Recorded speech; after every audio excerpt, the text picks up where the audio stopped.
I wanted to create something really different, and I'm a big fan of Batman, and I came across this character which I've never heard of, and it's the Batman who laughs.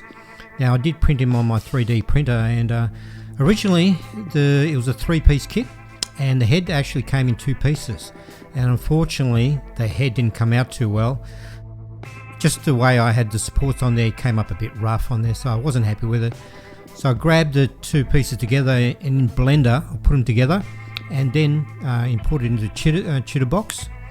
And these are the supports for it to print it. That's what I came up with. It's far superior, the quality is really good, much better that I had the 2 together. And the detail actually looks pretty good in the whole model. So it was time to start, and what I did was give the whole kit a bit of a base colour, which is Ghost Grey primer, and I mixed that with some airbrush thinner,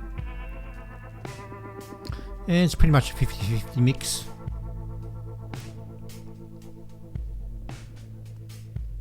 Straight into the airbrush,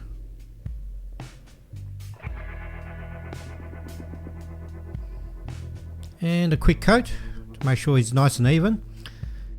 It's a bit hard to tell the quality of the actual detail when it's translucent green, but as soon as you put that undercoat on there, it really shows everything up.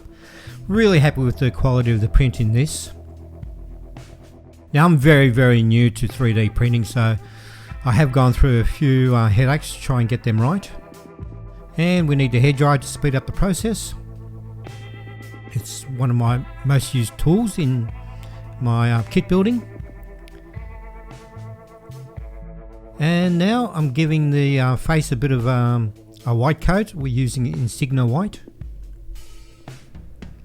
I don't want it to be totally white. I actually want it to be slightly off-white. And then his whole torso, a coat of black, flat black.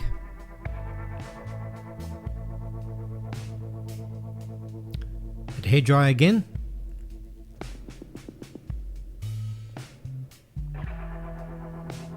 And make sure I've covered all the sections.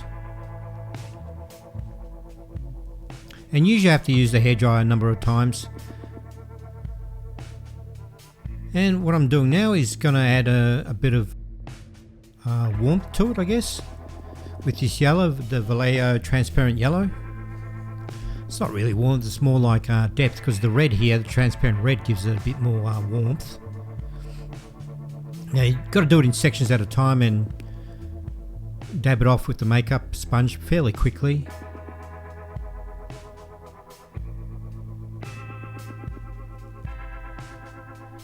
And you can see it's giving it that pinkish tone, slight pinkish fleshy tone coming through the makeup.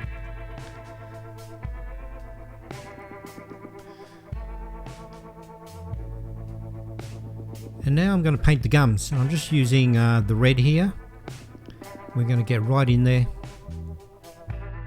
Seriously, need to buy some new brushes sooner or later.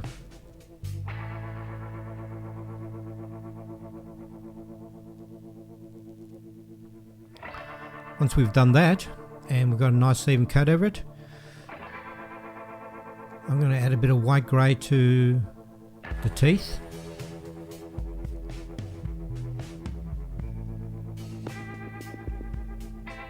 Just so we can shape the gums.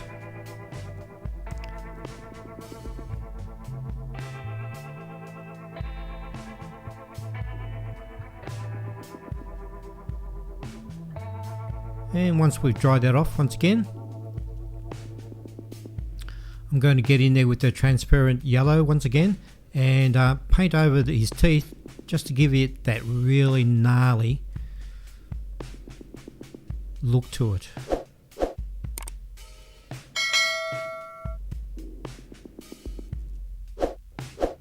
A bit of a quick dab with the cotton bud earbuds.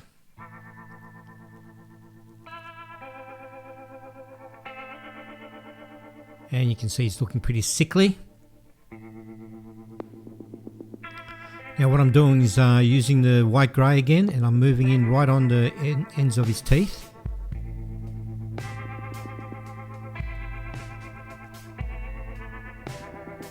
You can see his mouth's really coming to life now. It's looking good.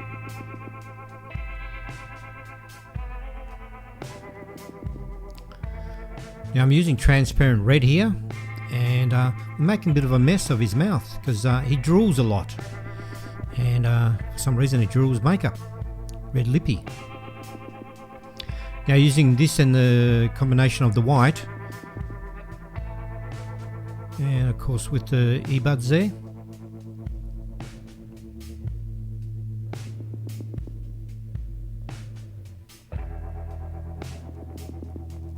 kind of make them all drooly. And now for the leather tones, nice even coat of the Tamiya black.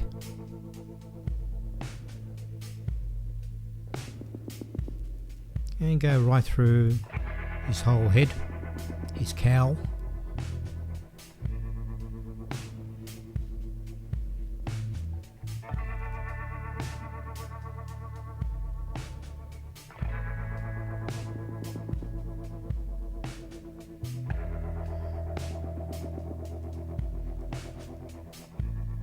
Now every time you use the hairdryer, once it, on the paint and it dries up, you can actually see the areas you missed a lot better, because while it's glossy it's a bit hard to see.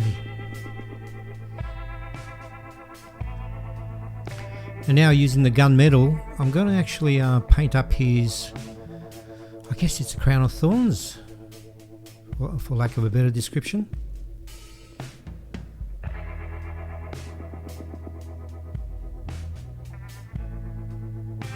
Getting right in there, and I do go over the lines a bit, but it's easy enough to go in there and touch it up with the flat black later.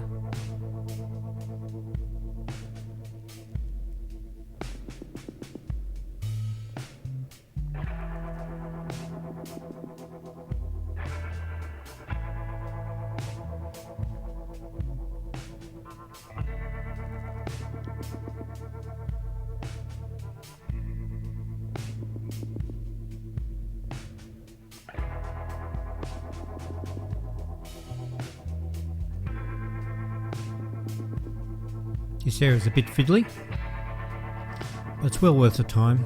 I really like this type of detail.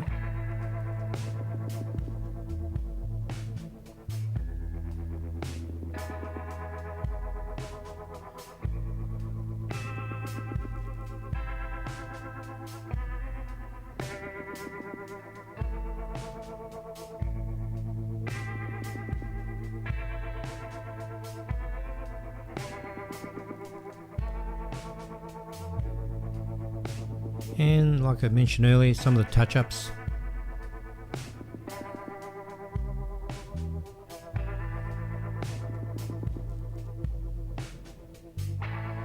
Now the inside of his collar, after a bit of research, I've seen so many different variations. I've seen it as a purple, a brown, a red. So I kind of went for a reddish brown using the flat red and the NATO brown.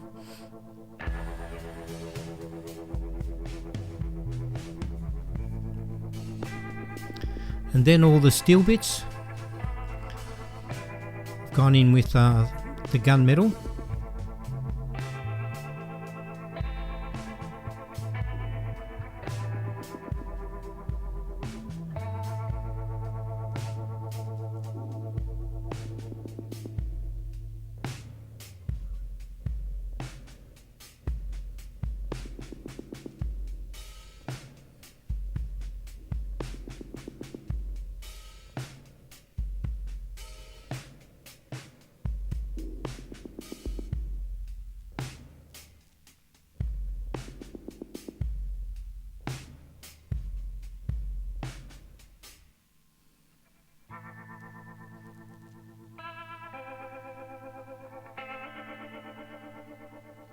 And some more touch-ups.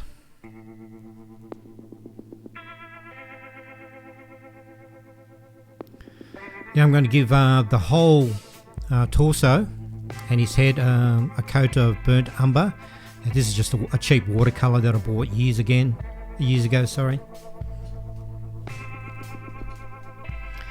And as soon as I put it on, quick dab with the makeup sponge to get rid of most of it. And this is just to weather it up a bit so it goes into all the crevices. And what I'm using here is the aluminium, the Tamiya aluminium, and dry brushing a whole bunch of areas to really highlight the detail.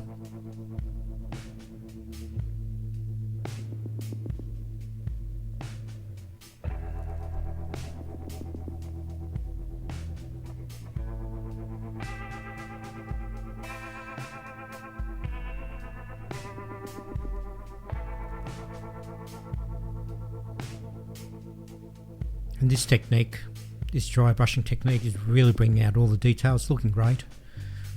Really happy with that.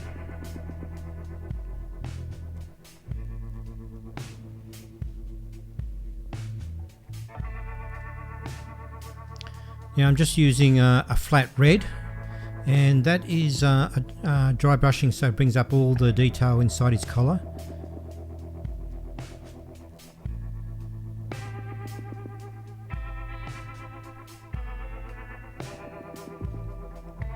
Just using a bit of super glue, sticking on the bottom of his neck, and we just go and glue the head into place now.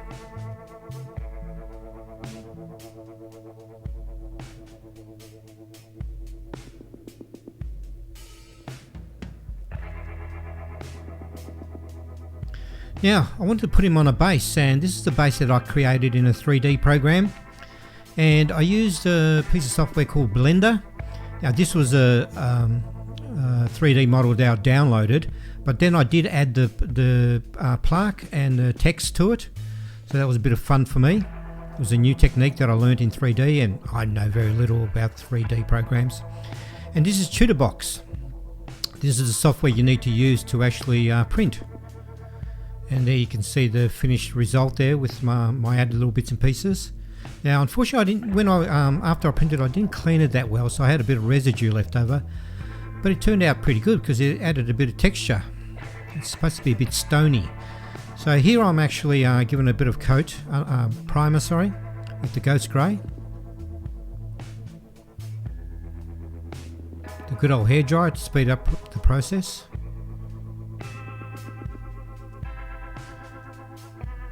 And now some light grey as my base colour.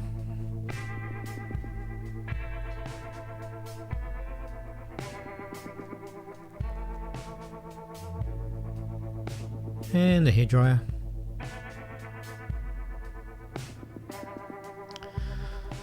I'm going to actually paint this plaque. Yeah, I'm just masking it off so I can actually paint it without, without getting outside the lines.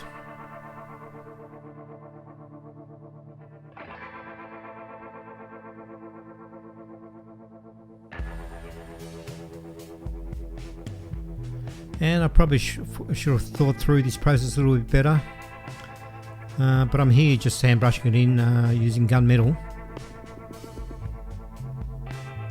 Make sure I get inside all the lettering there.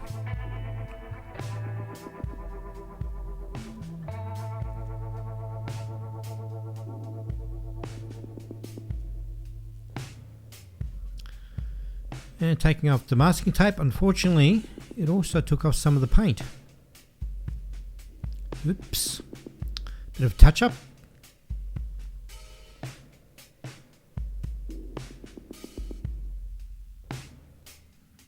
Another dry. Now I'm using this old sponge that I kind of tore up a bit to give it a bit of a texture, and using the light grey, a combination of the light grey and the white grey, start creating this mottled kind of look to it. And this is where I should have had a good think through what I was doing. I shouldn't have actually painted that plaque at this stage. I should have done it after I did this. Oh well, you live and learn. But you can see it's looking really, really good. I really like that model effect. Hairdryer. It's looking great, really happy with it. And a bit of a touch up.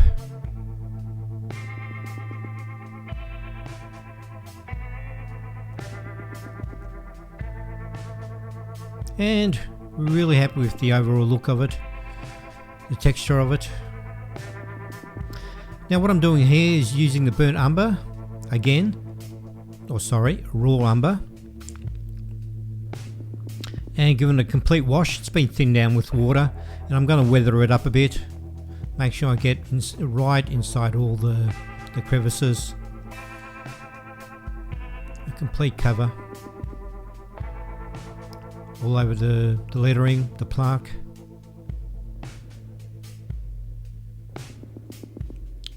Once I've done that, grab a damp cloth and wipe all that work off, because you only want it remaining inside the actual the recessed areas.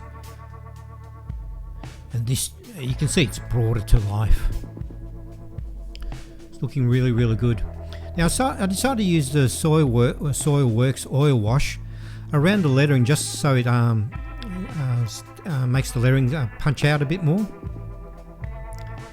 Now once I've done that, you can see that I'm now dry brushing with the flat aluminium to really bring out those that lettering.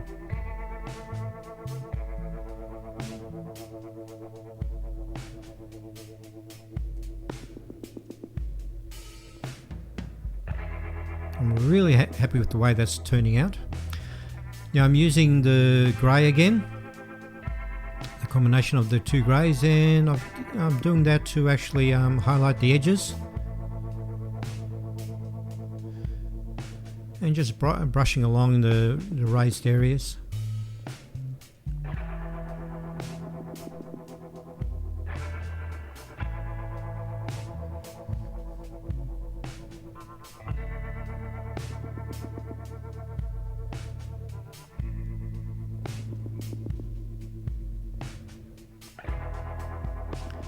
Now the actual bit that says the Batman who laughs, in the actual logo it's red, so I decided to simulate that as well. And just going in there, painting it in, pretty straightforward, with a flat red. Now using 5-minute araldite, sticking him to the base, and making sure he's all aligned beautifully.